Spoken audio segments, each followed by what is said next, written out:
guess there's like a certain skill to Yeah. conversation Yeah. that not a lot of heap of people Yeah. have, and you don't need it. Like, No, yeah. it's a pretty, like, learning to listen to people is heaps hard. Correct. Yeah. It's so hard. And especially if you're not interested in what they're saying. Yeah, well, lucky I did go through like a patch, not even a patch, at the start of the podcast, obviously, when you're new to social media, and I'm sure you even experienced in your art shit where you were doing shit that you were like just doing because of the money, or like I just went through a little stage where I was like, oh, maybe I should get this guest on because I don't want to talk to him, but like, it might be a good episode. Yeah. And then I'd be like, oh, I fucking don't even want to be here. Yeah, gotcha, yeah. But yeah, as we're on, by the way, now. Oh, sweet. So Jack, is that your full name, Fran? No, well, yeah, my dad is Italian and my mum's Tongan, so I got the brown skin and the Wog name. So my full last name is Franceschini. Yeah, right. But no, I grew up around skips, so no one could spell my last name, let alone say it. So it's the same as me, bro. I grew up around skips, like just Aussies, like the whole thing. I was the only Wog in my class. Yeah. So what's your Sav? Is that Sava? Short? Yeah, well, there you go. Sava, Bel Savas. But right, so you half Tongan, half Italian. Yeah, and you got a bad temper. That's a mix. I don't. My brother got the bad temper. That's a good mix. But it's like I was, born and raised in Adelaide, so pretty Aussie. I mean, other than growing up in Campbelltown Paradise. There's not a heaps of Tongans and like Kiwis or Islanders in general in Adelaide. I think that's why my mum came here. There's heaps in fucking. When I used to live in Sydney, man, everywhere. Yeah. And they're big people. Oh, yeah, man. And they're such, like... Sweet. Yeah, they're great, but they're very cultural, and it's like you have whole suburbs that are just Tongan, Samoan, or, Kiwi. But, yeah, I think that's why my mum came down here, to get away from it all. Did you were born here, though? Yeah. So my parents met here. They were like, I was just saying the other day, they dating for like 5 months and then got married. Fuck. And then, Still together? Yeah, man, going strong. And that's so born and raised here in Adelaide. So, but no one could say Franceschini, so shortened it to Fran, and easy. And I was heaps surprised. You said to me before you only do you want me to pour you on? Yeah, let's go. Thank you as well. No worries, some ice there for you. Yeah. You were saying before you've only been doing your thing for like 10 years. Yeah, still 10 years coming up next year, I guess. Still fairly new to it. Obviously learnt a lot in the last 10 years. I think the hardest part for most artists is trying to run a business at the same time as making art. So there's a lot of years of trial and error, not so good here, not so bad there, but doing okay. It's hard in Adelaide too, man, especially when everyone hates you, but... Really? You got a bit of of beefs? Oh, yeah, nah. It's just... we think differently. So I think earlier on, I made a conscious decision to paint elsewhere, and I've got more friends elsewhere than I do here. Yeah. But is the art community? I imagine it's like any community, especially in these areas. Like, people don't really want to see you do good in their field. Well, surprisingly, not so much interstate. Where I have a lot of friends in Melbourne. Everyone I was going to seems say Melbourne's probably a bit more of a progressive kind of fucking area. everyone like... I've got ADHD brain. I don't even know where... Oh, there it is. You're good. There's more of a community there. There's more of a scene there. People tend to, share studio spaces. Cheers. Thank you for that. And no real competition with each other, whereas here... It's a smaller city. There's not much going, so everyone competes against each other. And I don't have real beef with anyone, but it seems to come back to me, but whatever. So is your art more like, would you say street art? Yeah, but I hate that term. That's like a kind of a normie term for what we really... I just kind of paint large-scale paintings. And definitely with that graffiti influence, I think, especially the kids nowadays who just started... they see the pretty murals and like, I could do that. So they have no real respect or understanding for where this sort of scene came from. And it all came from graffiti. So, I pay my respects to those guys. I get capped all the time, but I'm totally fine with it. But yeah, I think it's a shame that a lot of these new kids don't care about the graffiti, or there's such beef between two scenes, whereas I see it as a continual flowing thing. There is a little bit of a, I wouldn't even know if a rivalry. It's like an underground. It's like a deep-seated fucking hatred some traditional graffiti artists have for more of. I don't know. Like I don't want to use the term street artists, but more like a mural painters and stuff. Like there is a. Did you happen to see what that motherfucker did to that Banksy piece the other day? Oh yeah, I heard about it. I didn't see it, but yeah. I couldn't help but like laugh because he walked up so casually, and I went straight to the comments, and I was like, "Oh, this is going to be an all-out war in the comments." Totally. And it was half people going, "How disgusting," and the other half were like, "Fuck Banksy." And I think that's what I love about graffiti is like, I know not so much Banksy, but like for mural artists that spend weeks on a piece, like it's blood, sweat and tears.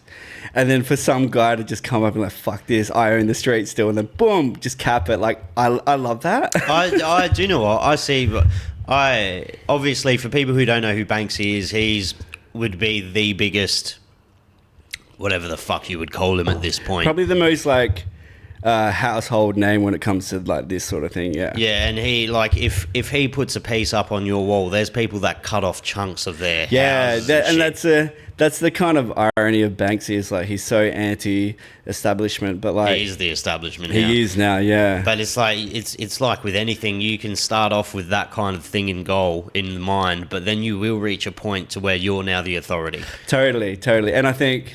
It depends on like your motivations in all of this, but to want that is like a bit lame. So I think the grassroots of graffiti to really bring you down to earth is really important. Like I get capped all the time. I'm fine with it. Like I don't expect respect on the street. You got to earn it, sort of thing. Whereas these new kids, they'll just like get a tag on their piece and like cry about it. It's like just chill. Like. I do touch up pieces sometimes, but it depends on what it is. Like I touched up, I painted Jive years ago, and it occasionally gets tagged. So because it's a music venue, I'll clean it up. But other pieces, like just let it go. Like I think street art, if that's a thing, like should be an ongoing conversation. It shouldn't just be one thing. Like I own this wall, that's it. It should continually evolve and. I love seeing pieces like massive walls, but then there's always like pieces at the bottom. I love that, so. Because at the end of the day, it is a street. It's on the streets. It's for the people. That's it. And if that guy wants to go out like 2 a.m. in the morning and cap it, he owns it. Yeah, I had a bloke on called Jay Tuski. Yeah, I know Jay. Yeah. He's fantastic with how he explains things. Yeah. And he has really good philosophies about graffiti. Yeah, for sure. And I do love what he said on the podcast about how graffiti initially, and always will be for him, it's love letters between artists. Like you see a J2 piece here, and then you see a fucking Jack mural over there. You will never know each other or never see each other, but you know each other's work. Yeah, that's it. And there's also like the term like street art and graffiti, is not just like one thing. There's like different kind of subgenres within it. So like there's the stickering, and like those sticker guys, like they trade all around the world. So like you might just be from Adelaide, never been overseas, but you can get your stickers overseas and have to slap them up. And there's that conversation of like, this is an international thing, and stencils and so like there's so many varying parts of it. But it's like an ongoing thing. And I think for me, like as the street artist, like I want that conversation to continue because like, the Australian street art kind of sucks at the minute. It's really boring and really generic. So the graffiti really does shake it up and just kind of remind everyone like, hey, this is it, Yeah, there's the street art, the like mural kind of sector is pretty much dominated by a handful of people in Australia. Yeah, and we all know each other. We all chat and stuff, and like especially on the festival circuit, you kind of see all the same artists, the same sort of things. And like everyone has a different background and stuff, but for the most part, like J2's era, they all come from graffiti, so they understand that. But like I said, the newer ones don't really know or care. So it's kind of like trying to pass down, and it's so blurred because like I get people all the time come and approach me like, oh, my son's doing graffiti. Can you like help him out and like make him good? Whereas I'm like, if anything, you want to like encourage the graffiti, because like eventually he'll find his own way doing something. But like, I don't know. There's like, it's a stepping stone into art. Doesn't matter how you get into art. And I say it all the time. It's like, there's kids on the street doing things with a spray can that a fine artist in a gallery could never do. And so like, yeah, I say go for it. I'm more graphic. Dude, those kids, some of those kids, those 12, 13-year-olds fucking chucking up shit with a spray can have more talent in their fucking pointing finger than a lot of these modern artists. Oh, totally. You go to a modern art gallery and it's just a fucking woke. It's just a circle jerk. Like that dickhead that just spills sand. Like there's just all these weird people. Like you seen, there was that one getting around of like this chick like slapping a piece of butter. Did you see? So for me, I'm a full-time artist. Like I literally make a living from selling pieces of art, whereas those people, they go to an art school, they apply for grants, and then that's how they get paid to do that shit. Did you go to art school? Nah, fuck nah. That sounds like it'd be the pits of hell. Yeah, well, I think again, like a lot of the graffiti background is like, it is a DIY. You've got to like earn your own stripes, whereas, and like in some aspects I do wish I had the art school chops, but you kind of I see it all the time. People go to this art school, they all paint this way, they all go like, there's like a stepping stone to success, and they all follow it, and it's all the same. Whereas like I think graffiti says fuck that, like we just do it, make it on your own sort of thing. And like, so I've come to a place where, man, like painting artwork for a living is exhausting. How do I get into this wanky scene? And I just can't. And like, there's so much, people think there's a lot of gatekeeping in graffiti and street art. It's the complete opposite, man. Like, there's so much acceptance. So the people that I've had on this podcast, I met through this podcast, are graphers, because I was not involved. I'm still not involved in that culture, but I know a lot more about it now. Yeah. The people I've met through the podcast, and like, they're all so lovely. Oh, amazing. And these would be considered like, a lot of them thugs or fucking like, you wouldn't approach them, or they look fucking they look sketchy. But then, like, perfect example, I did a podcast with one of my the first grapher I did one was with Hyphen Ozark. Yeah, got you. Yeah, I've seen him in the driveway, and I was like, "Fuck, I don't know how we're gonna have, like, I don't know, I just judge the book by its fucking cover." Of course. I don't know. I was new to podcasting, and I was like, "Oh, I don't know, is this bloke gonna be able to like carry a conversation really well?" Sure, yeah. And he's so fucking eloquent, and he has like a normal job during the day. Yeah. And I think the common misconception is because it's like considered vandalism, like they're people thugs. just think thugs and they're super violent, whereas it's just the complete opposite, you know. There is also, to point, like, not to totally say all of them are fucking like that. There is like a certain select few that probably didn't grow up like from the days when they were a teenager, and they're still involved in like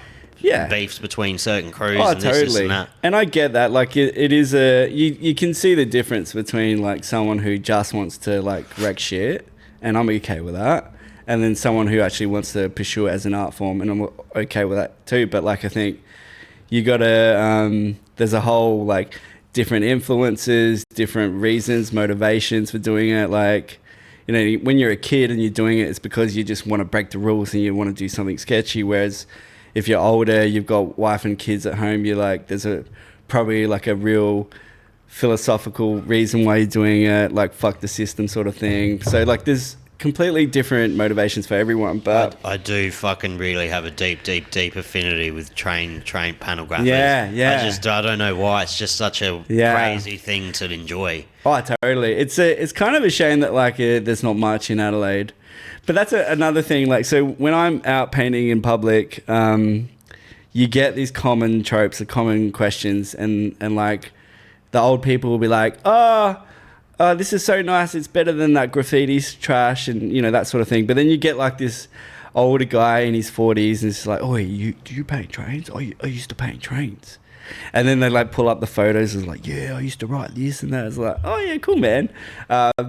And so there's always going to be that affinity with painting trains, I think. It's just it's just a wild thing. I feel like it's the most extreme version, especially when you can throw up a nice piece. Oh yeah, in that pressure, in that that sort of environment, yeah. Like that two loco bloke I got on from Sydney. He just travels the whole world trying to blast train. Have you seen so I guess like those dudes in Berlin are like probably that one up and that sort of thing, probably the heads of it. But like, have you seen the like abseiling and that's insane. So like that's a few like crazy. Paradox and a few of those guys started it, but now everyone's kind of starting to learn to abseil and do it. It's just next level because But we're talking abseiling as well. They're not like a lot of them aren't using some fucking high tech gear. They just got a it's mate all DIY. They've somehow broken into a building, somehow just like tied something or trying to hitch it to something else, and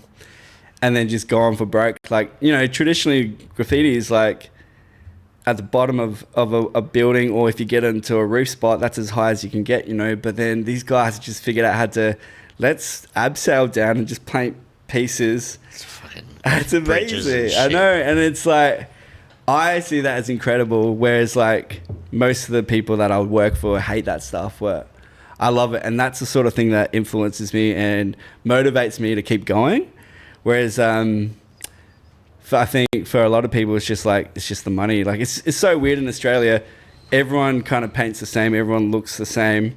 They all paint the same subjects. At the minute, everyone's got beef with painting birds and native plants because it's all the same. And like us guys are sick of it, right? But it's because they're getting paid that money, right? But as an artist, you do have to do what you have to do. But all the artists that I love in Europe and stuff don't get paid as much, but there's a lot more creative freedom. And so the stuff they're painting is wild, and you'd never get permission to paint that sort of stuff here. So that's the sort of stuff that influences me. There's this bloke in America, I believe his name's Caesar. So he's fucked. His shit's so nice. I think I'm familiar with it. I believe it's Caesar. I'm not 100% sure, but I'm fairly sure it's CE. I'll put it up here so you can see it. I believe you would have definitely have seen it at some stage. Yeah. Being an artist, I'm sure in the absolutely darker arts. Insta. I'll just chuck it up here.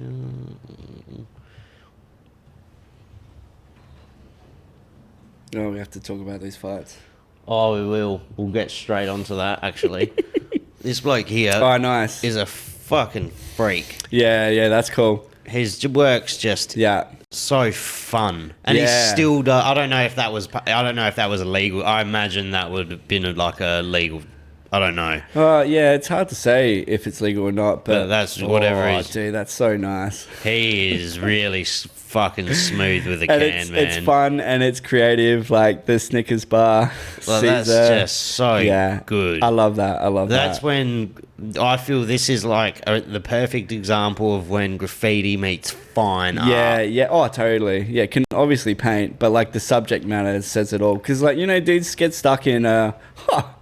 that's so good. That looks like it should be on the box, hey? Yeah, it's insane. He's phenomenal. And I would... The effort that goes into him is just great, and the creativity of playing with nostalgia as well. Unfortunately, some guys just stick to their 4 letters and that's it. But this guy is just like having fun with it. Yeah, what can I do with those letters? Yeah, I love it. It's good fun. That to me is perfect. But I did do I released a video. This will be last week, so this will come out next week. But the fights that just passed, have you always been into MMA? No, I'd say I'm a casual, as Everyone starts as a casual. That's the thing. What's a casual? Because I follow the fights every weekend. Well, I'd say for the last 5-6 years. I'd say a casual is more someone that only chimes in when there's a fight to the scale of a Conor McGregor event. Gotcha. Yeah. Nah, I'm more than that but everyone does. You start off and it takes years of like learning and of course. When you enjoy watching them go to the ground, that's when you've reached the level. Exactly. I think years before I saw a fight and it just went straight to the ground, and it's like for someone that has no idea what jiu-jitsu is, It's like two dudes almost naked just making out in the personal space. It's like, what the heck is this, you know? But I got into it through my son, who actually started doing jiu-jitsu. Oh, you said you put him in jiu-jitsu? Yeah, like, I think it was 5 or 6 years ago when he was, I don't know, 8, 9 or something. So he's in his teens now? Yeah, he's 14 now. He's not doing jiu-jitsu now, but when he was, I mean, it's so weird when I first put him, like, I'd watch him train, and there's some big bloke I've never met before, like, on top of my son in a weird position. I'm like, what the heck is this? But, like, as time went on, and I understood, like, the nuances of it, and you could understand, like, it really is like physical chess. Like, it's a constant physical back and forth. And so, like, I kind of understood it. And then from there, it's like, it was probably before the Conor McGregor phase, I guess. Just watching fights and like, so, like, understanding the mixed elements to it is insane, because, you know, when UFC first started, it was like karate dude versus, like, judo guy. No one was well-rounded. And then as it evolved, the sport evolved to everyone learning every craft, and to be a master of all, like, that's like, it's really cool. So yeah, I'm obsessed with it. But, like, weirdly, I don't really, like, my best friends aren't into it. So, like, there's really weird pockets of my life where I just know someone somehow who's into it, and so we go watch fights together. So it's great fun, man. Oh man, like, I'm so lucky that my whole friend group don't watch any other sport. Like, we watch a bit of footy, Sure, but besides that, my whole friend group just watches fight sports. Yeah. So how did you get into it? I used to like drinking and watching people beat the shit out of each other, man. There's no better sport to me to watch with friends while you're having a drink. Yeah, totally. There just isn't, because it brings out the fucking caveman. It does, man. And, like, especially this one coming up, like, I was so nervous for everyone, you know, because there's a lot of Aussies in that. And, like, I love Dan Hooker and Kai and how good was that? That was the nicest thing to watch. There's certain fighters that when they win, you feel so happy for them. Oh, absolutely, especially him, because, like, you know, he's come off a few losses. Yeah, and he's always been like 2 fights away from something huge. Yeah, like, totally. he's always almost there, always, and he finally looks like he's just so fun to watch. He is, man, and he's got such a chin on him. Hey, like, he eats. Like, oh my god, he's gonna have some problems when he retires. He's gonna fucking. I love watching. I always rewatch that. Dan Hooker versus Poirier fight. Oh my god, first or second. That was the second round. That was when they were in during COVID. So you could hear it. I really liked it with no fans. Yeah, man, like those, like, leg kicks and stuff. Oh my god, you could, those slaps. You could feel it, dude. Yeah, what did you reckon of the Izzy fight? I kind of saw it coming. Like, I'm an Izzy fan, and I didn't want Dricus to win. But I don't know, dude. He's pretty dominant, hey? I mean, it felt like Izzy was winning most of the fight. I put money on Dricus. Yeah. But I put him to win in the first 3 rounds, because I thought he was going to stop him in the first 3 rounds. But then in the fourth, Izzy was coming on so strong. But there's just something so... Like, Dricus always looks so tired. Yeah. He always looks so sloppy. Yeah. But he's just a master at pushing through it. Correct. He's just a freak. Yeah, I thought he would gas out too, but he did. And especially because Izzy's cardio is pretty good. Yeah.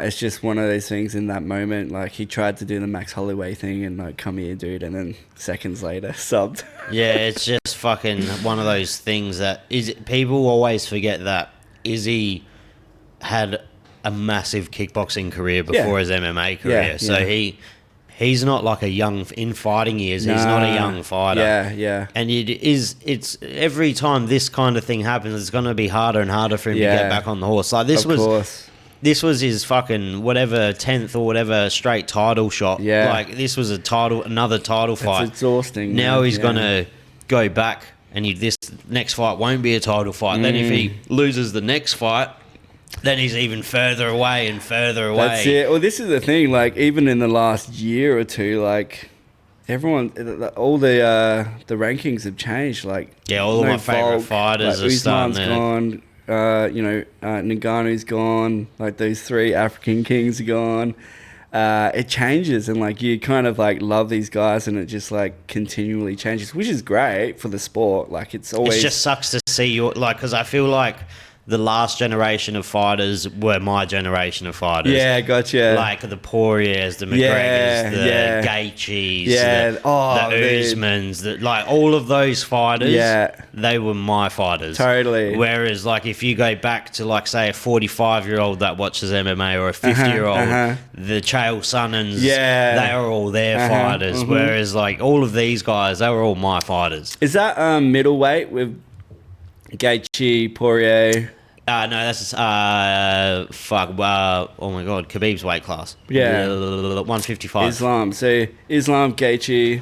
I don't know the ranking now, but all those top lightweight. 5. Yeah, lightweight. I flip and love all those guys, man. Yeah, they're because that's adds like kind of in MMA years, that's our generation of fighters. Yeah, but now you're starting to see that the heavyweight division's becoming fun again, and the light, and now that Pereira's dominating light heavyweight's becoming fun again. Yeah, man. The it's interesting because that heavyweight is traditionally just like it's pretty boring. Striking. Yeah, and it went through a phase for the last for a while where it was pretty boring. But now that you got John Jones as champ, now that you got Jones as champ and Aspinall coming up, it's like fuck, what's going to happen there? Aspinall's great. And Pereira's taking on fights every fucking week. Yeah. He's fighting Khalil Roundtree in a couple weeks. Yeah, I saw that. It's kind of like I love Bam Bam, like Tui. Yeah, it's hard to watch. But like it's hard to watch, and I just felt like it's you've got to keep up, and you've got to learn that groundwork. It's all fun. It's all fun, like being the guy that knocks someone out in a round and then does a shoey every 6 fights. You win, but like. If they'll always keep him around, but it's more like for your brain, like exactly, just for your brain's sake. But I'm a huge Tony Ferguson fan too, and like that's been awful to watch too. Yeah, that's terrible. It's like just bad matchup after bad matchup, and it's not. I just think they should just give him like Nick Diaz. Just him and Nick Diaz, fun fight. Yeah, and he's kind of part of that era of just move on, dude, because that weight class is a lot more sophisticated now. Well, it's more Tony can fucking. Every fight he has now, he's doing himself severe damage. I know, and it's hard to watch, but it's physically visible damage. Yeah, it is, and he's like aging really badly. Yeah, he is, bro, and it's just such a shame because I wish he just got that Khabib fight when he was in his prime. I know, it's so weird to think that was the thing, that was the top 5. At that time, he was there. He was the boogeyman. He was the boogeyman. He was the killer. And like, I still love watching those fights. Like that era was amazing, but like it's different now. It's fun. It's still fun. Like I'm really excited to see what happens at 135 with like Sugar Sean O'Malley and Merab, and that's a fun division. Merab's great, man. Merab's so funny too. He is, dude. He's so entertaining. I honestly, the more I think about it though, the more I reckon Sean's gonna knock him out.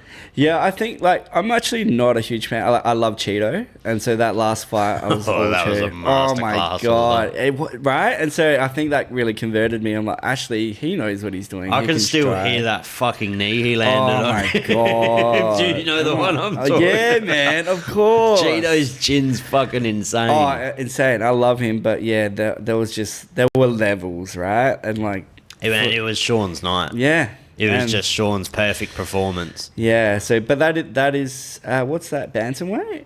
That's 135's bantam. Yeah. So that's a really exciting weight class too. So they're fun. Like the funnest divisions are 135 generally to 145, 55 because they hit as hard as especially 145 and 55. They hit as hard as the heavier dudes, but they're quicker. They got a tank, and they can survive more than 1 or 2 rounds. I'm excited to see Connor come back. I want to see him and Chandler. Do you reckon it's going to be a thing? No, but I think I reckon that's a fun fight. All right. So here's the thing. If I were Chandler, I would make up some other bullshit fight. Like, I'm going to fight this guy, right?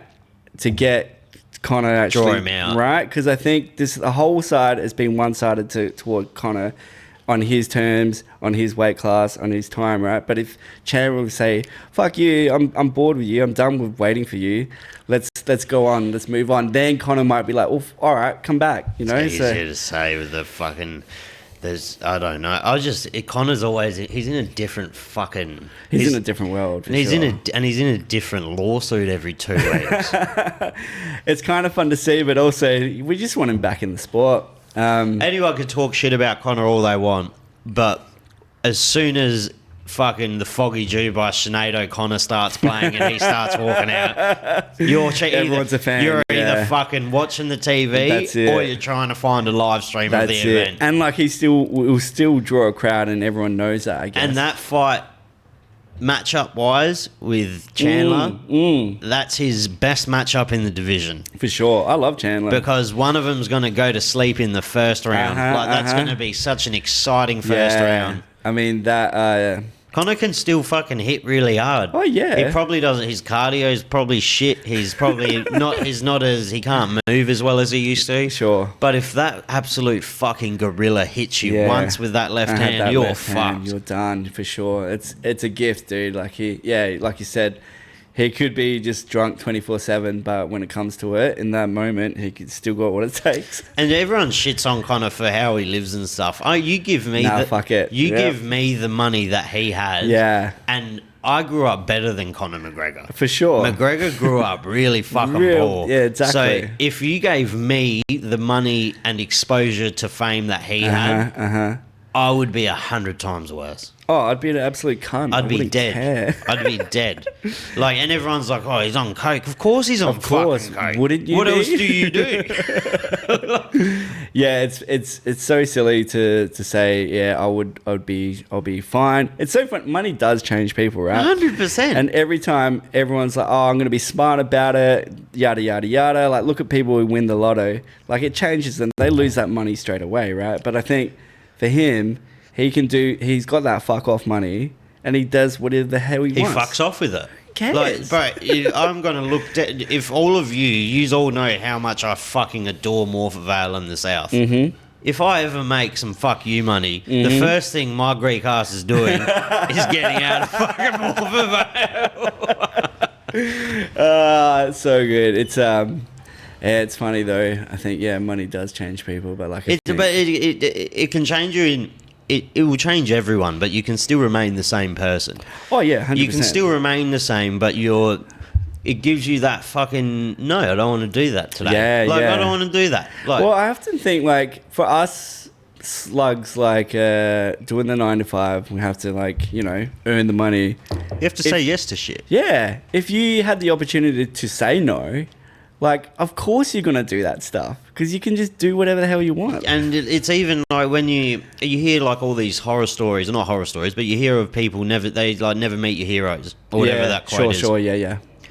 If I was, say, as famous as Connor or a Joe Rogan or someone like that, and you just wanted to go out to dinner with your family, and this 97th person has come up to you for the day, and you've been nice to 96 of them, but this 97th has just persisted. Yeah, of course. And you say fuck off to him. Totally. And then they go and write a tweet, Joe Rogan or XXX has fucking said this and fuck him. And it's like, well, I get annoyed when, I'd get annoyed after the third person. For sure. It's a skill you have to learn. Oh, totally. And you're not really put in that position to learn, you're just right up there. I think it's, especially on the internet, the internet thrives off of controversy and anger, and you're right, that last person, the whole day you could be the nicest guy, but as soon as one person, you don't even have to react badly, just not react nicely, they're on your case, but it's because they feel like you own a piece of them because you watch their content or their shit. Sure. And it's all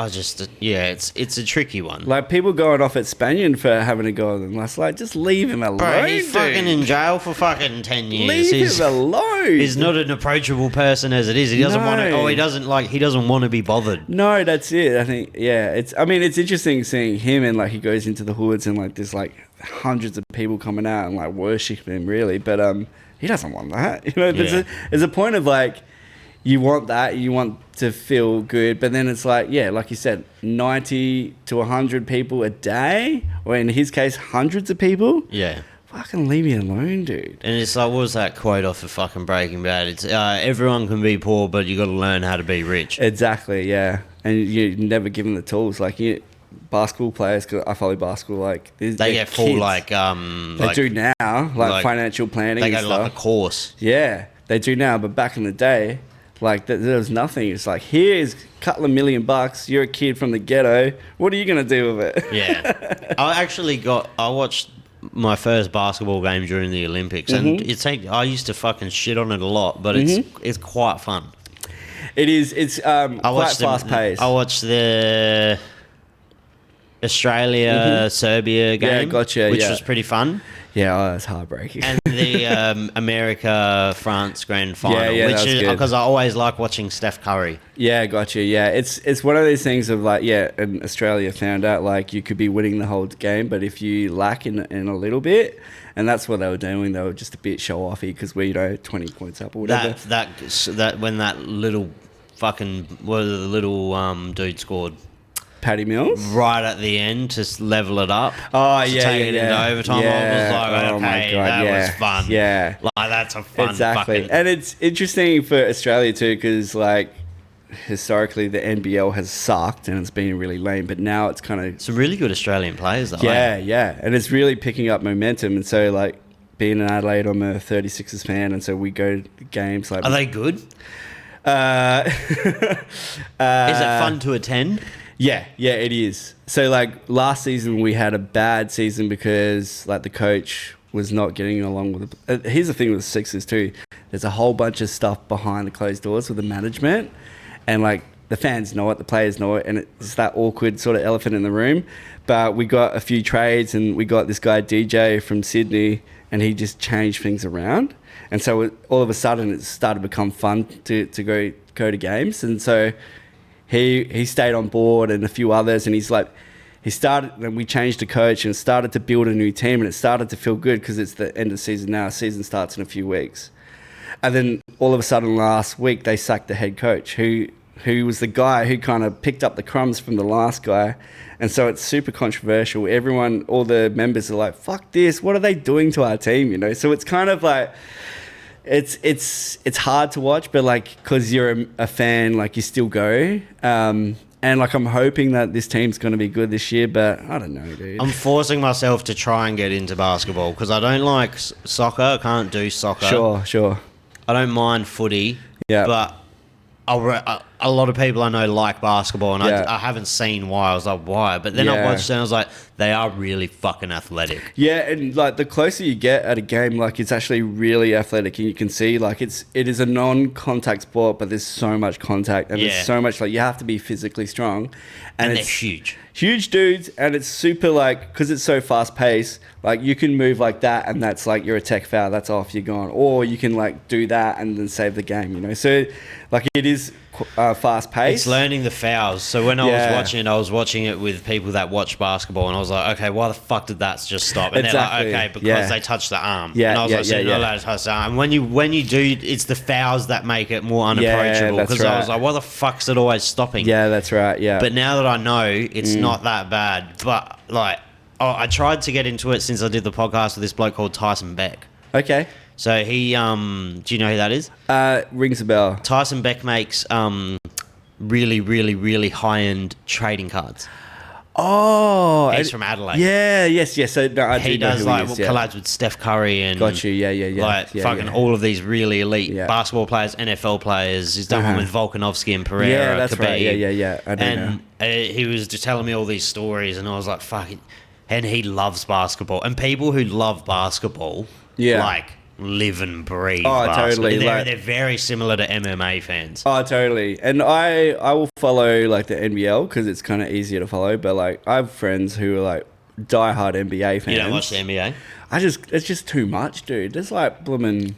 There's fucking like 12 games a week. Yeah. So I'm like, they play like 3 times each a week. It's so hard to follow, and like also like.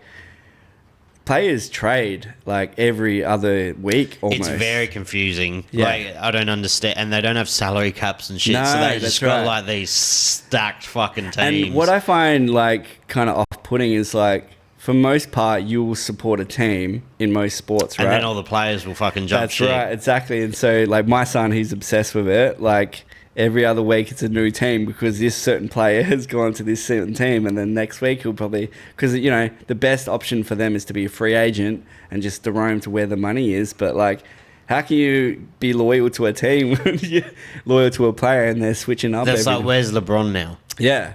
Well, he's at the Lakers. And, like, is he at the Lakers now? he has been for the last few years and probably will retire soon. Like, his son just got drafted and into the Lakers, which is, you know, whatever. Like, But I guarantee LeBron, there's more like sole LeBron James fans than there is Lakers fans. Oh, 100%. Do you know what I mean? Yeah. Like, he would carry such a fucking It's viewership it's with that him. household name. Like, same with Connor. Like, no one really knows. Not everyone knows what MMA is, but, like, they know who Connor is. And not everyone knows what basketball is, but you know who LeBron is. So Yeah, and like I know LeBron, I know Steph Curry, and I know Kevin Durant. Yeah, got you. Yeah, And that Serbian motherfucker, the Joker. the Joker, who looks like he hates playing He basketball. hates it. I think he just. It's amazing. He must like, be an axe. I think he just hates American culture. A lot of people don't understand that not everyone loves America. Totally. Oh, dude. I would never go there. I'm not interested at all. I said it on the episode of the solo little thing I uploaded today.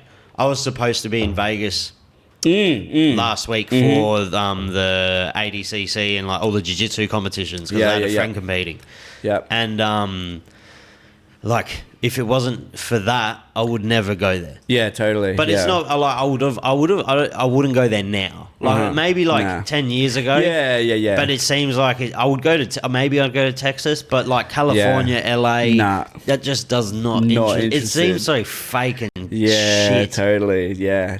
So you do follow like the jiu-jitsu, the ADCC and the CJI? So I am a casual when it comes to like just straight jiu-jitsu. Sure. But I do tune into big matches. Yeah. But this weekend, so I actually had to re-watch 305 because I was that stuck on watching the CJI. Yeah. That was pretty good, man. It was insane.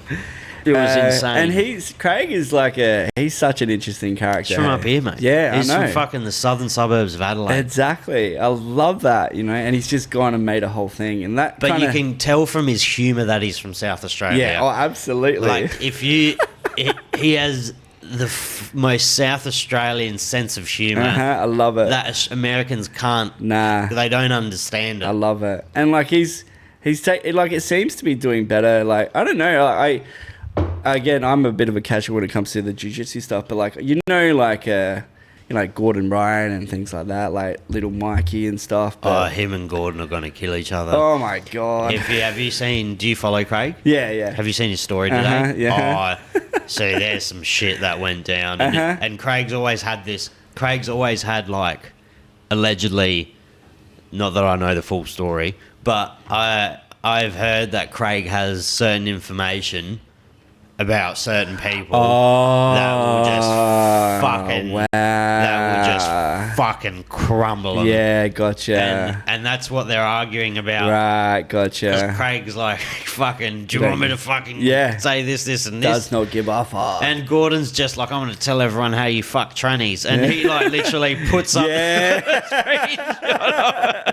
that was so good. So good. Again, that's that. You can't argue with Australians. That's it, man, because we don't care. No, not at all. So have you ever practiced any sort of... I train I've trained jiu-jitsu, I train Muay Thai, boxing. Yep. I like boxing most. I like training boxing most because it's least tiring for me. Because I can fucking throw hands for 5-10 rounds and be fine. Yeah. But Muay Thai is... I always wanted to have one fight. Yeah. But I never wanted to drop the weight. Yeah, true. And I think like you have, like, I know guys that fight and they're so dedicated to it. I don't care about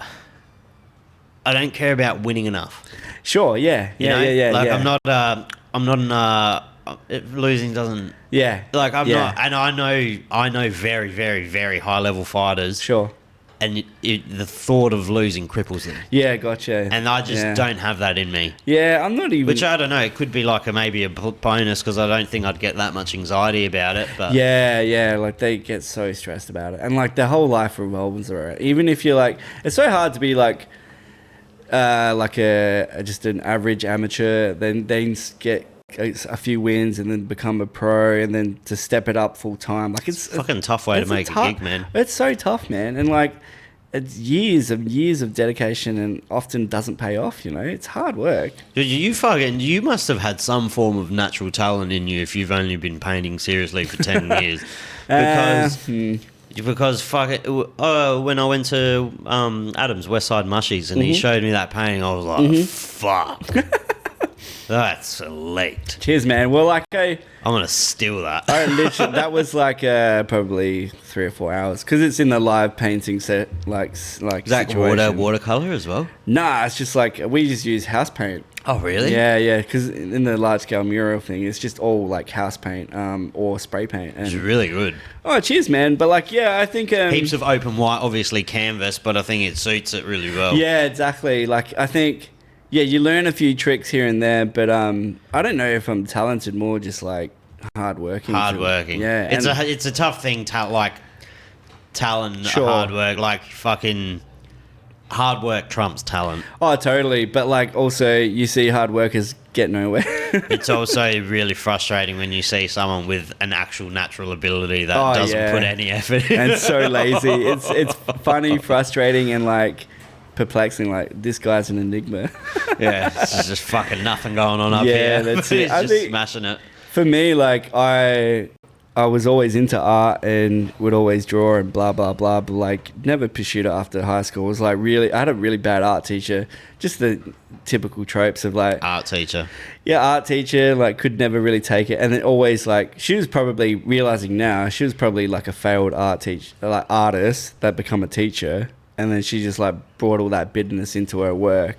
And so she was like, oh, don't pursue art. You'll never make anything of it. So I was like a kid and just like, okay. And like I think it was probably 10 years after high school that, oh, I like it. Let's give it a crack.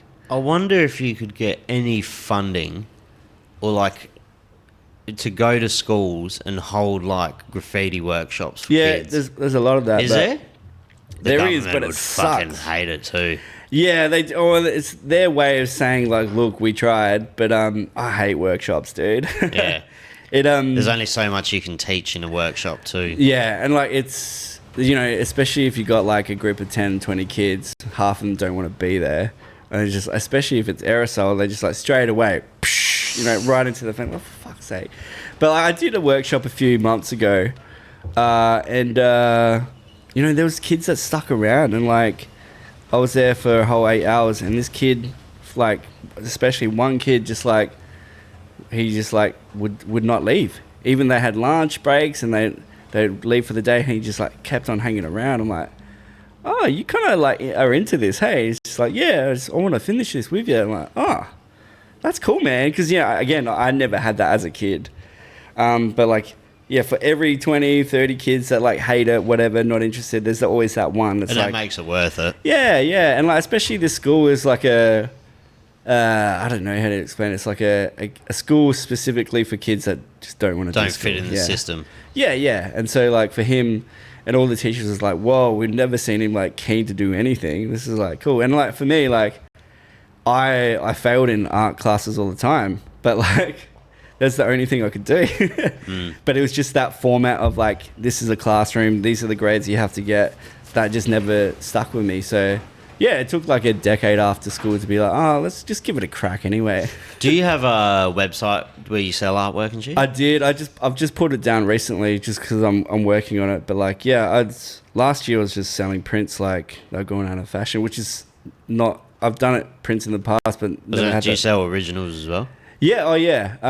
But usually like an original painting would be like $4,000 or $5,000. Whereas a print could be $400 or $500 sort of thing. So it's more accessible, but never really had much success. And then last year, so I've got twins, so like about 16 months old now. So I took most of last year off, and like money was running out as you do.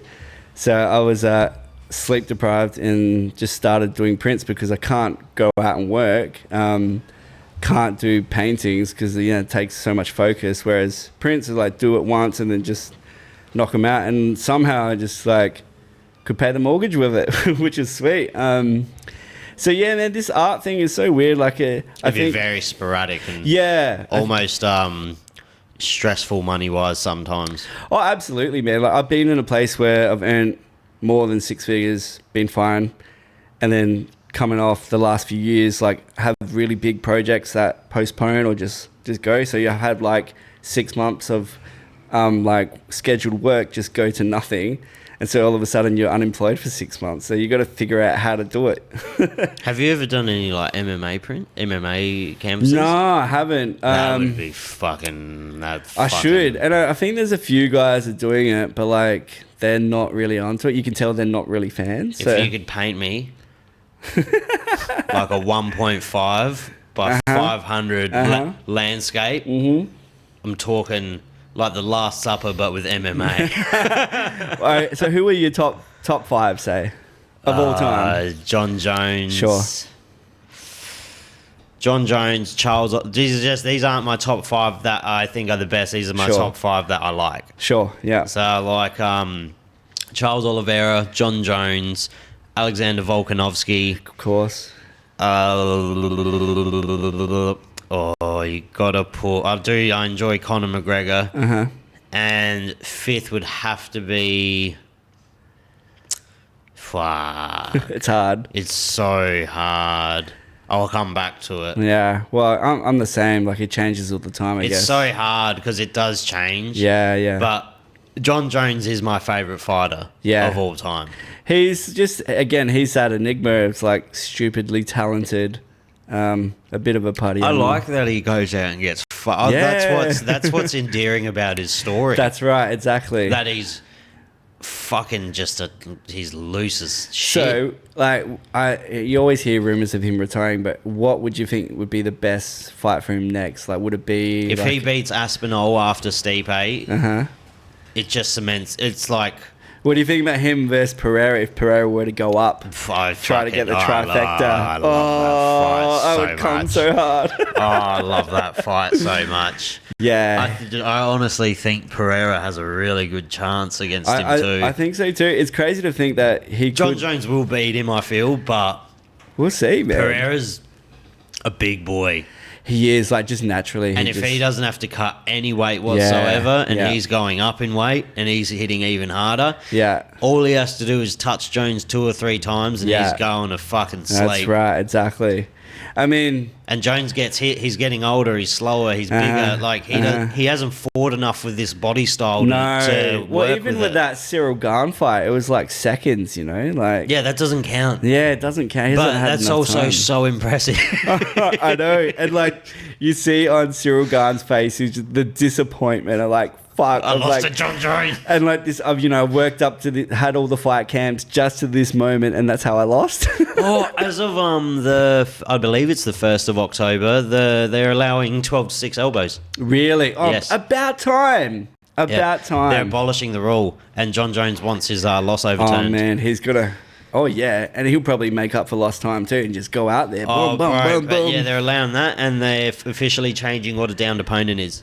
Oh, about time too. Like so how you have to have your knees on the mat now. So if you're getting up, you can no longer put one finger on the ground. Gotcha. Like they'll just kick you in the fucking head. Well, I think that's important because, like, there's that people that abuse the system and they'll like be kind of tripoded up and they'll put 2 fingers on the ground. You should be able to kick them in the fucking head. Exactly. Like the whole like ground control. Like, what are you really controlling? Like that first Islam Volk fight, where Volk is just laughing and just like slapping. I was there for that. Oh, were you? Bro, that was... my God. That was the loosest weekend of my life. Oh, my God. I've never seen so many people scream at a TV at a pub so loud. That was amazing. The post, I somehow fucking ended up with like Izzy and Craig. Wow. What? Shit. What? So I was with... So I'm friends... We all went with the gym...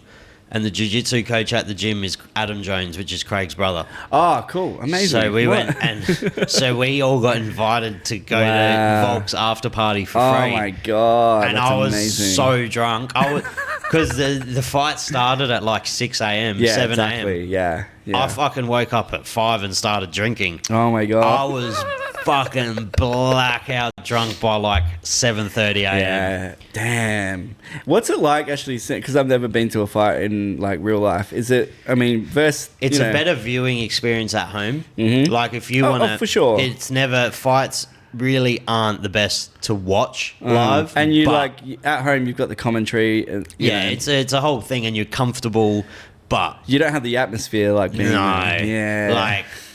You don't even need to watch like when Volk walked out Oh my and Land Down Under you came could on. Feel it. No, like literally the RAC arena felt like it was going to snap in half. Wow, that's incredible. Like- I love that. Because fight fans, you're allowed. Oh, yeah. It's not like a soccer match. You're allowed to fucking swear Yeah, exactly. and get loose, and it's Amazing. just everyone's getting loose. I need to go to a fight, man. Like, I mean, I'd highly recommend it if you haven't. Oh, yeah, absolutely. As a fan, it's something you definitely should. I would only go to like if they came down and it wasn't a good card, I wouldn't travel for it. for sure. But if it was a good card, or Yeah. if you've never been, I would highly recommend I just don't want to going. go to Perth, dude. They should bring the fights back to Melbourne. It's actually better in Perth. You reckon? The arena's fantastic. Yeah, right. The arena that they put it on in, the RAC, because it's made for basketball. Got you. It's fucking perfect. Right. The seats are very... Basketball stadiums yes, are very... Yes, you can see it from all like angles. the Titanium Arena. Yeah, It's yeah. very high, Yes, so you yeah. can see it from all Yeah, angles. got Like when you. I went, we got killer seats. I was like...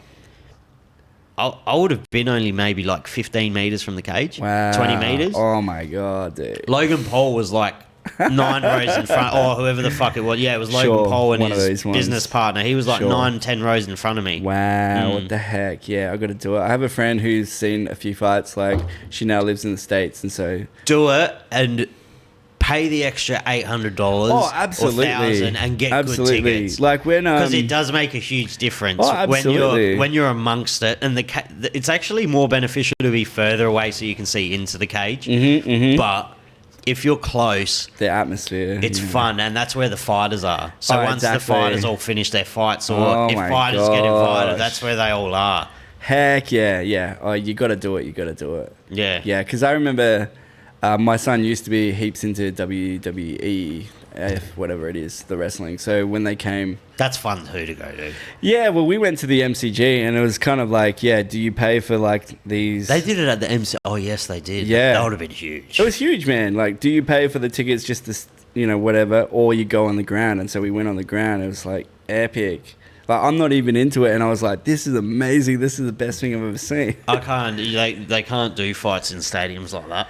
Yeah, I mean, It's not. No, not here. It's not fit. Like if you get a ticket at the last row of the MCG, there's no point of being there. I know, dude. Like, and they've got like those nosebleed sections. Like, they've got seats in front of poles. Thing. Like, what the heck? Like, I've never been to the MCG. It's great, man. Like, Apparently, it's legit. Like Oh, it is. frighteningly tall when It you is, get to man. the upper ends. and I'm not a footy fan, but every time I'm in Melbourne, I try to get to a game. And yeah, it is like that. It's like, this is different, man. This is different. I do enjoy football. Do ya? For a ball sport, I don't mind it because I'm not really into ball. Do you sports. kind of follow a team I back? like Port Power. Okay, all right. But like it's fun because it's something to watch. Yeah, it is. Like, yeah. it's just something to watch. But I find it funny. Sometimes I'll go on YouTube and I'll watch Americans reacting to footy. Yeah, that's cool because they're like, What the "How is this fuck?" allowed?" Like, what the fuck? And when you look at footy as a game, we're so used to it that it doesn't make it's not weird to us. Well, I think even like in modern times, like it's become a lot more athletic and like less biff. Less like just a slaughterhouse. Like, you should like. I don't like it, but I don't like football. But like, watch those reruns of like 80s and 90s, and like the hits in those games are insane. Like, the fact that they were legal. Some players like punching on with like umps and stuff. Like, Did you see what that Port player did to that Crows player on the weekend? Nah. He's still knocked out. Like he'd Really? he'd be fucked, bro. What happened? I'll show you. Actually, it's fucking. It's not. It was funny I was like all hyped up with fight sports all weekend, so I was ready for violence. And then this happened. Yeah, it's like normal to us, but like in a footy sort of thing, it's not okay. So what was it, like a bad knockout? Oh, it was pretty wild. Ooh. It was a hip and shoulder. But okay. So this is a showdown. Yeah, and fucking, it was pretty heated showdown. Like they were getting into each other a lot, and you could feel that something was going to happen eventually. I kind of love that. Hey, but as soon as this happened, both teams were punching on. Oh, really? Yeah, it was crazy. I haven't seen anything like that in a minute. I love that. Yeah, especially as like a fight fan, I love it when it gets a bit. I mean. It doesn't look bad. Wait, so he was like knocked unconscious? Oh, from he that? was knocked out. It was how his head hit the ground. Oh, gotcha. It looks worse from certain angles. Oh, gotcha. And then now it's... Wait, but like, how could that start a fight? Because like, I mean, it is intentional, but he didn't intend to like kill him. And he was like crying on the bench. But like, he was legitimately upset about what he did. Right. But I just find it funny how other sports that was pretty hard. Like that's fair play. Yeah. But I do find it funny how other sports deal with with confrontation. Even in basketball, like it's a non-contact sport, and usually the crowd are okay. But like I remember when Australia went to go play in the Philippines a few years back. Something happened, and the Philippines started throwing chairs at players, dude. I remember seeing that on the news. Like, I know those Philo guys are like obsessed with basketball, and so they get quite heated about it and passionate. But like throwing chairs at players, dude, that's amazing. I love it. Have you gotten into? You'd obviously have some fucking good opinions about artificial intelligence art. Sure. Have you seen GROK?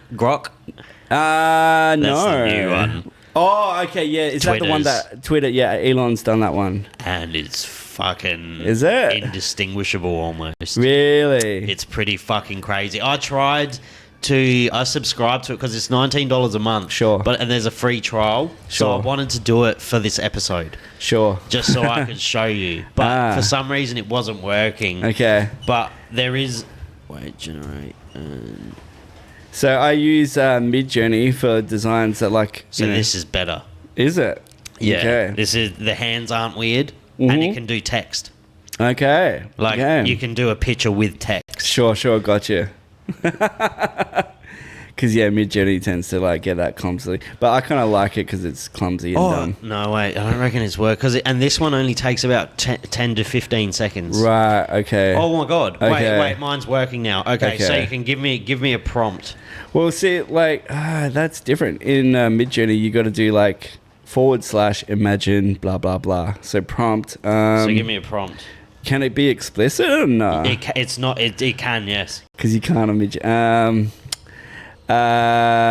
Trump blowing Elon? I don't know. I mean, the Trump thing would happen all the time, I guess. That's pretty much what it's being used for at the moment. Yeah. But look how crisp that image is of that elephant. That's silly. And so this is, Twitter's X's thing. Wow. That's very specific.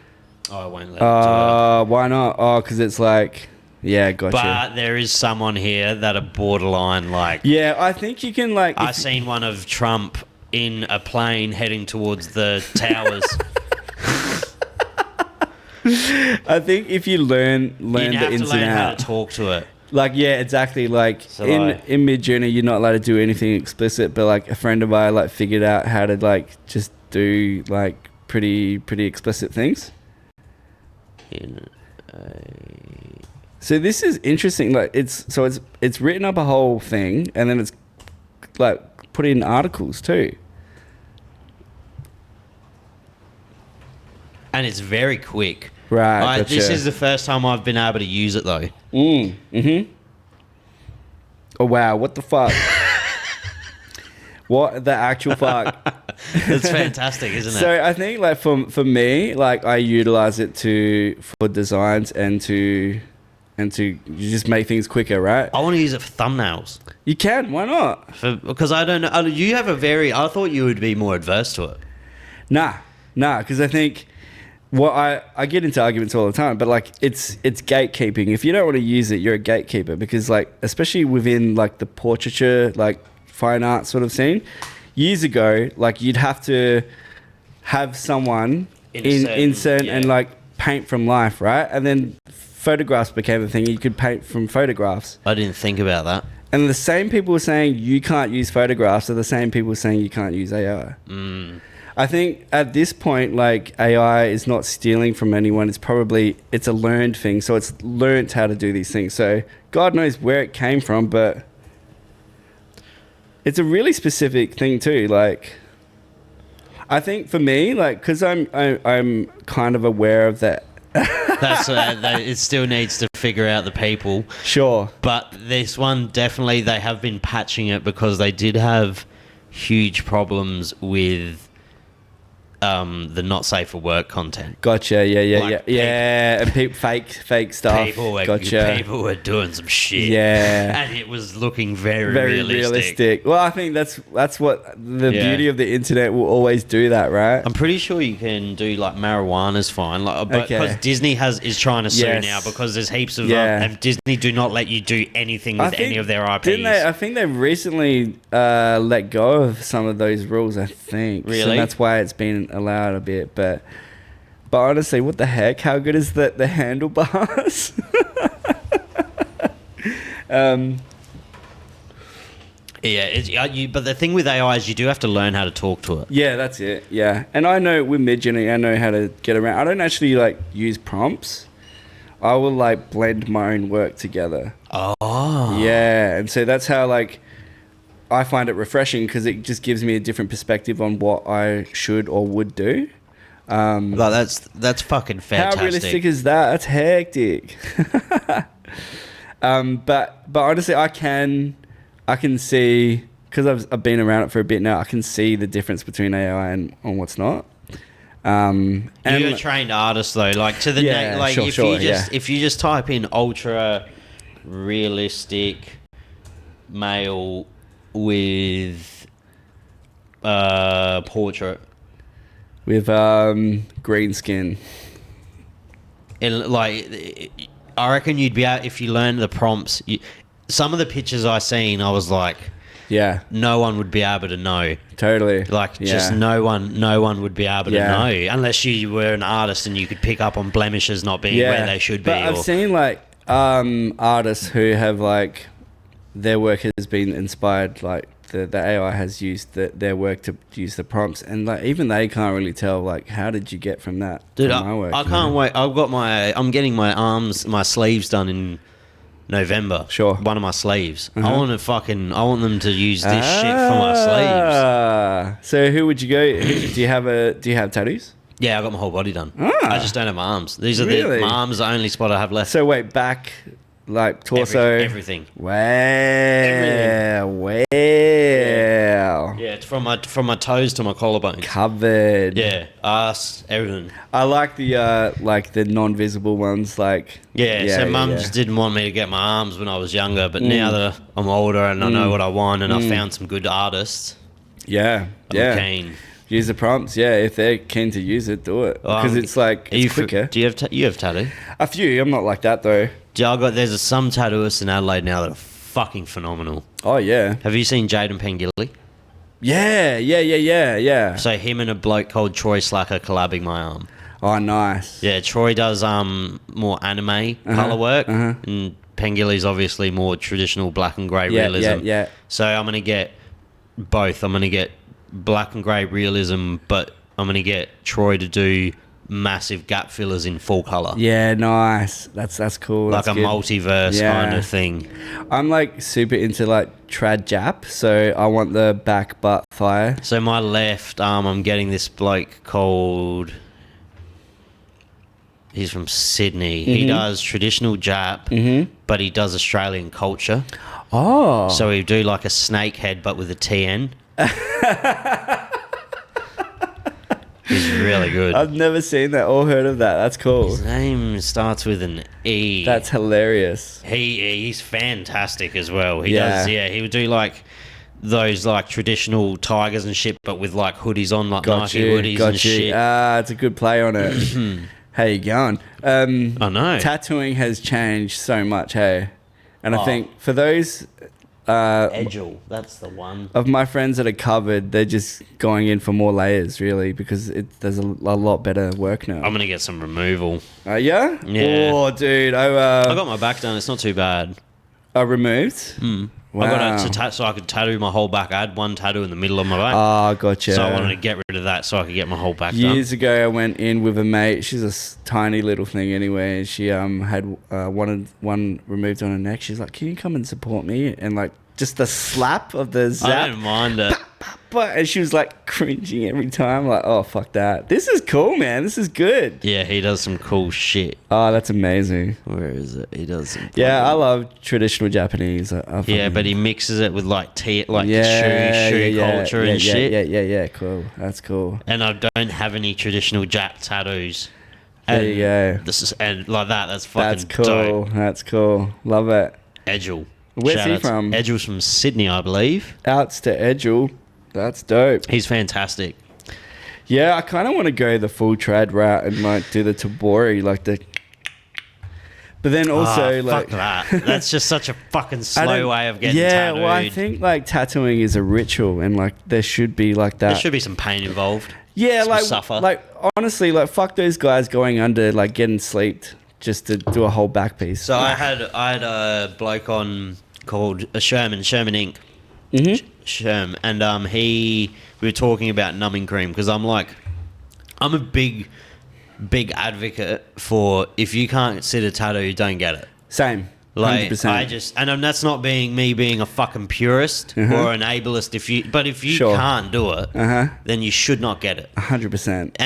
And numbing cream fucking can fuck your tattoo, and it can fuck not only your tattoo, it can fuck the artist who's putting their artwork on you. Correct. Yes. And it's like a mutual respect. Like when someone tattoos you, especially when you start getting to really good tattooers, you have an obligation to look after that tattoo. Absolutely. When it's healing, like afterwards, if you fucking cut it by accident, that doesn't matter. Sure, yeah, but the healing process, you have to take care of that shit.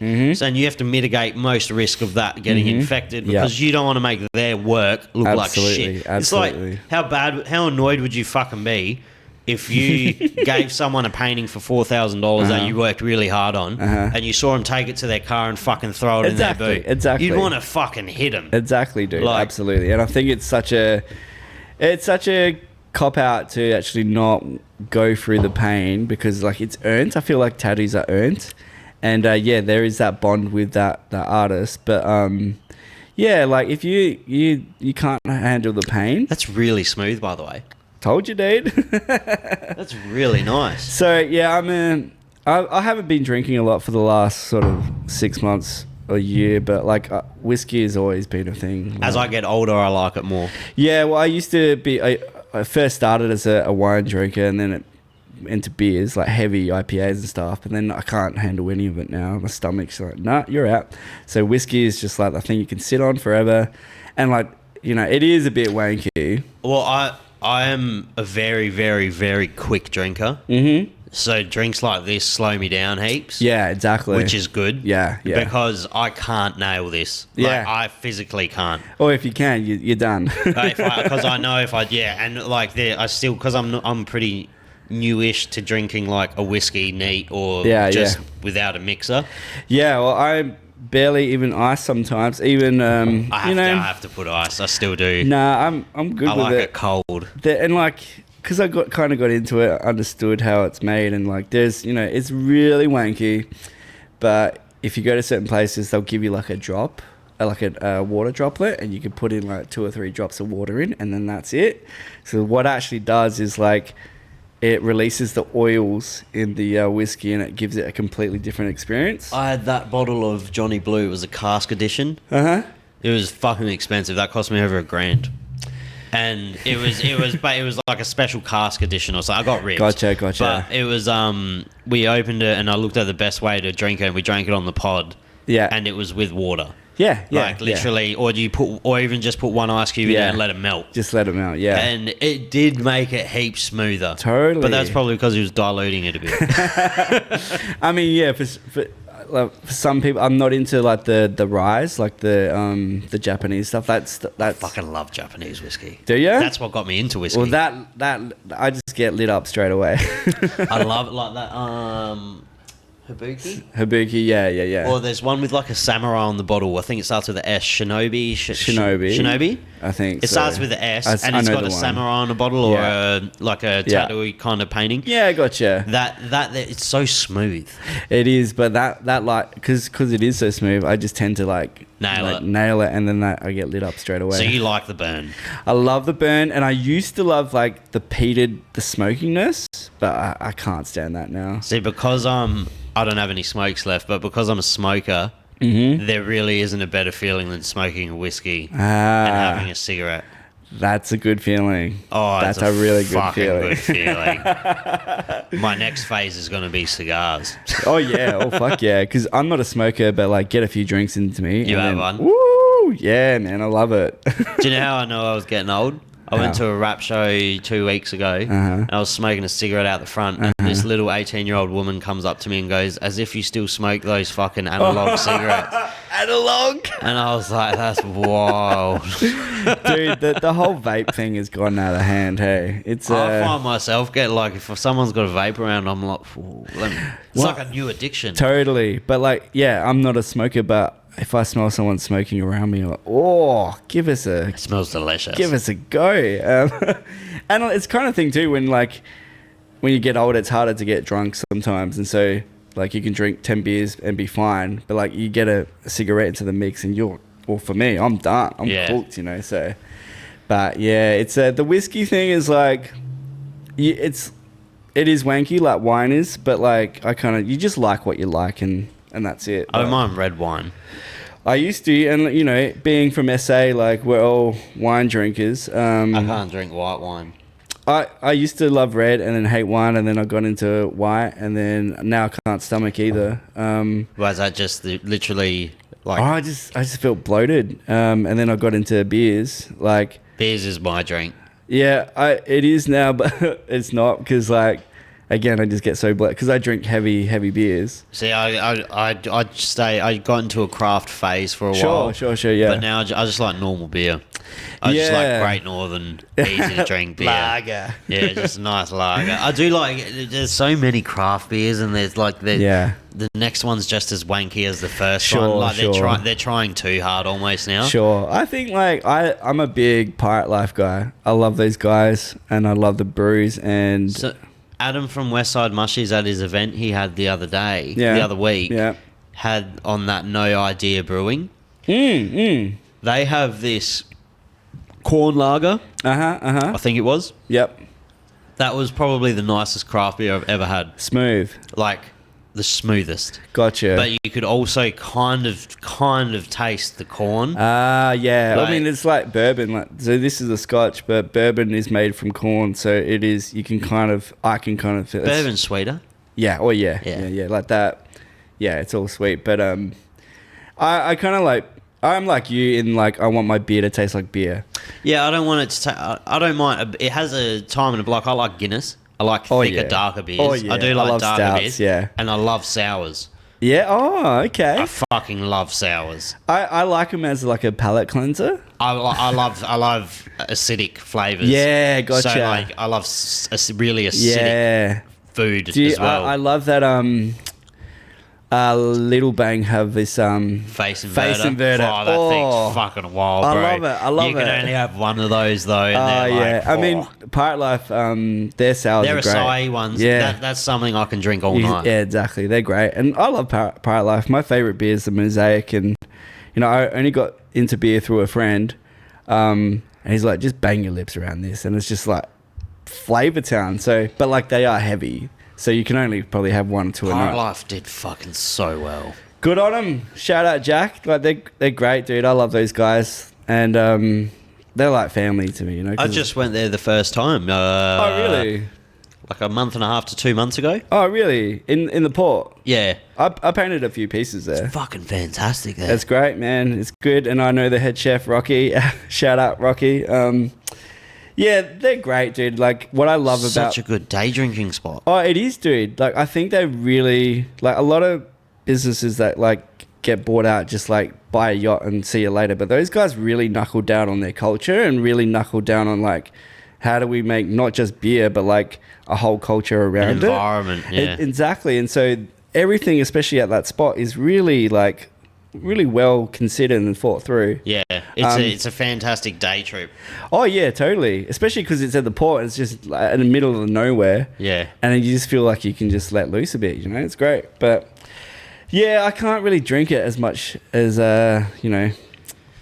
I mean, I've had a few health issues over the last few years, but yeah, I kind of tend to just do the 1 or 2 now, not like 5 or 6. I shouldn't drink beer because I am definitely intolerant to gluten.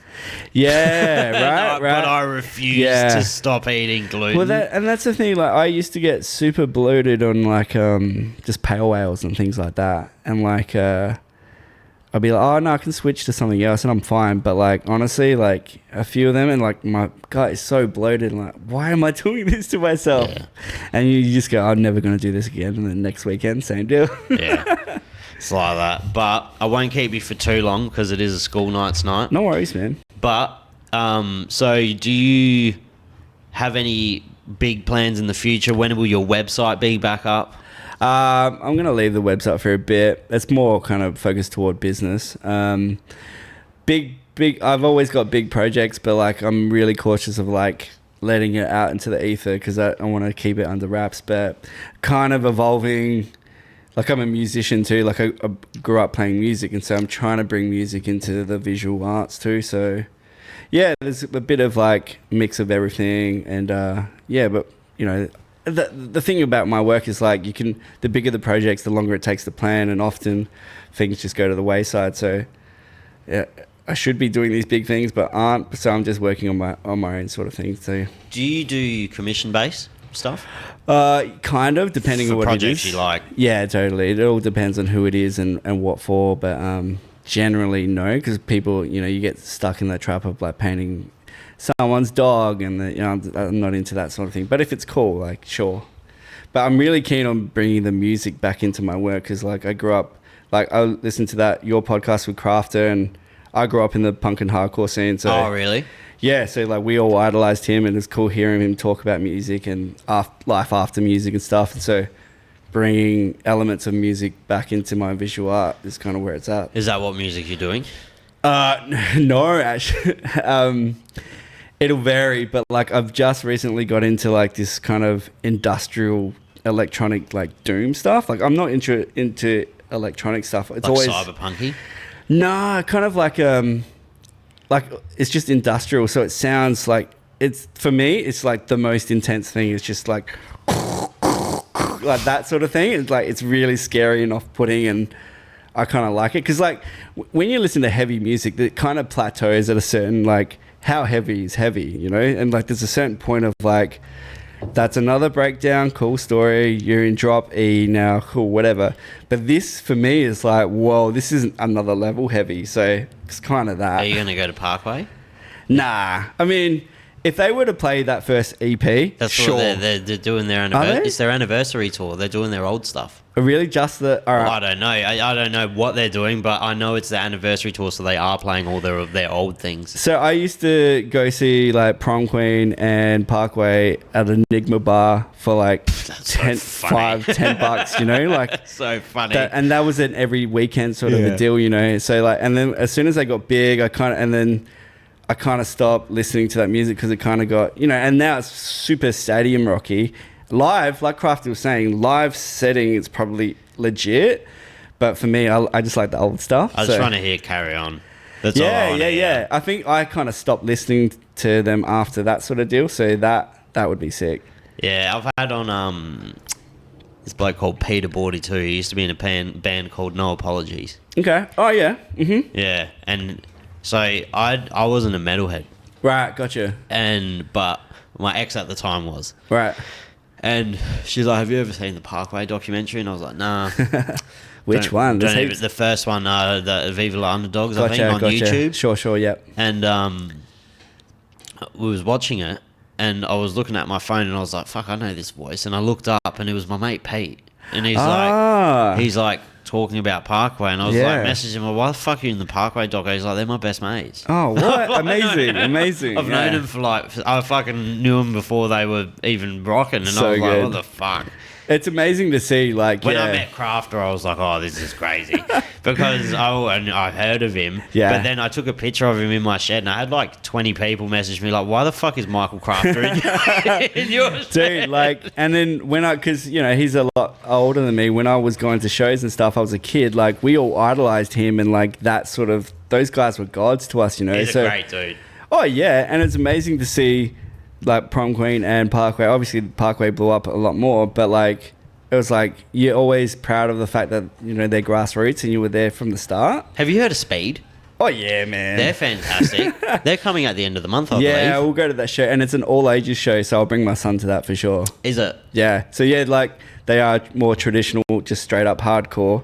But they've just popped off, like, worldwide. I don't actually like traditional hardcore. Sure. But I can appreciate that Speed are fucking killing it right now. Yeah, totally, man. And it's like there is like recently within the last few years like a full revival of hardcore. Yeah. So it's cool to see they're at the front line of it and like playing venues and all these like all these bands that we loved. They're just like stepping in their footsteps, you know, and just like re kind of taking that sort of journey of hardcore, they're just keeping it going, you know. It's absolutely killing it. And like, I don't really listen to much heavy. I wouldn't say I listen to much heavy music now, but I do. But like, it's cool to see like it's still going. And you know, even mates from like old bands back in the day, because I used to play in bands too. Just like pick it up again and just start playing music again, just for the fun of it. Like, it's cool. It's cool, man. It's a good fucking genre. Yeah, it's wild. The Cranker. How about that though? Yeah, so I don't know the full ins and outs, but I think it has been saved. Has it? It has, but like I think there's like a Only few. for X amount of years. Well, there's a bit of nuance to it. So I think they're moving next door to Roxy's for a bit, for like 2 years or something, and then coming back in.